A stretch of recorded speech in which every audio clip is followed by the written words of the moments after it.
वावर कोणाच आहे? घायाळच ना? नाव काय?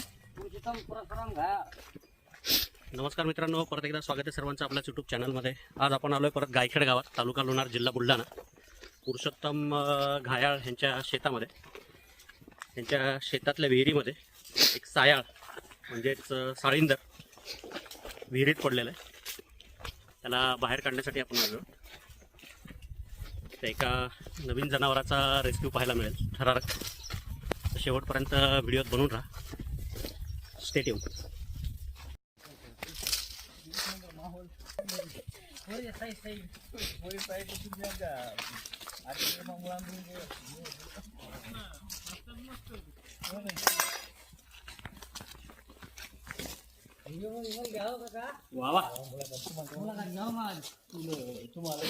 मोठे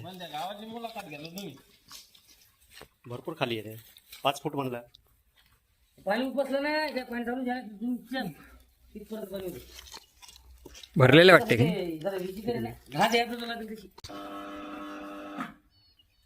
पहिल्यांदा पाहिले, आता पहिल्यांदा पाहिलं. मी पाहिलं ते आज पाहिले मोबाईलवर पाहिलं लाईव्ह तर कधी कधी एखाद्या वेळेस दिसतं. काय सर नाही साहेब ते उदे आता आपल्या घरी का नाही, घरामागचं कोटा दिली का नाही, ते लिंबावर रोज संध्याकाळी उदी येऊन बसतो.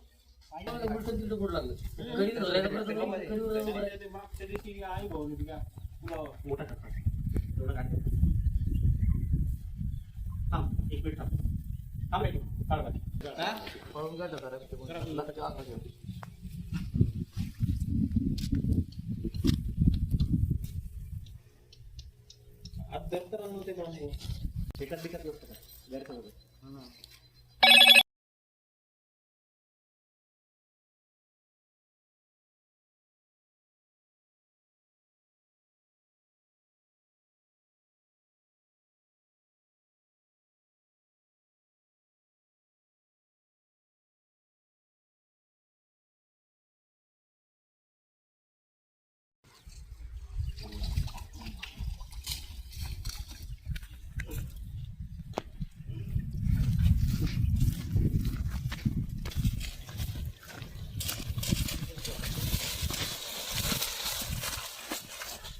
ते स्टिक घे तर कान लागेल.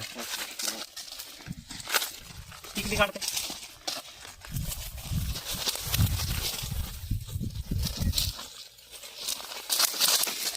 गाडी सोडून जायचं. जाऊ द्या ना, त्याला काय प्रॉब्लेम नाही. ते चाललं जातं. सुरक्षित निघालंय बाहेर. लोकांचा गैरसमज असा आहे की हा काटे फेकून मारतो, तर असं काही नाही. एक थोडंसं कानाला लागलं आहे त्याच्या बहुतेक. साळींदर, इंग्लिशमध्ये पोर्क्युपाईन आणि सायाळ पण म्हणतात. बघू शकता कशा प्रकारे काटे फुलवून बसलाय.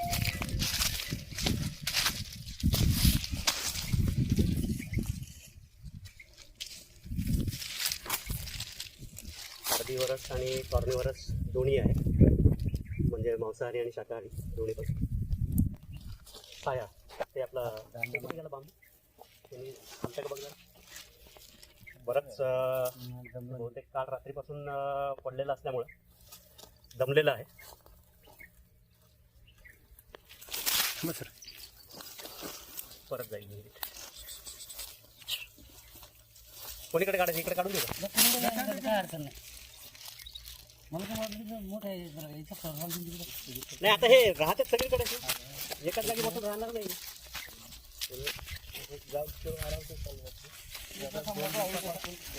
विहिरीतून काढून शेतात सोडून दिलंय. जवळपास 1-2 दिवसापासून विहिरीत पडलेला होता. काटे जे आहेत ते पाठीपासून मागच्या भागाला असतात, म्हणजे जे ह्याची शिकार करणारे जे आहेत त्या शिकाऱ्यांपासून संरक्षण म्हणून निसर्गाने त्याला एक देण दिलेली.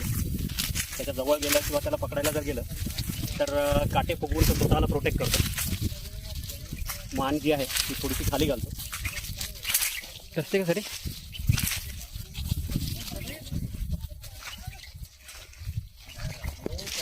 इकडं गावात जास्त दमला दुकान आता 2 दिवसापासून पाण्याचं म्हणलं काय राहिलं आपल्याला. थांब, त्याला इकडे काढू थोडं. सर कमी.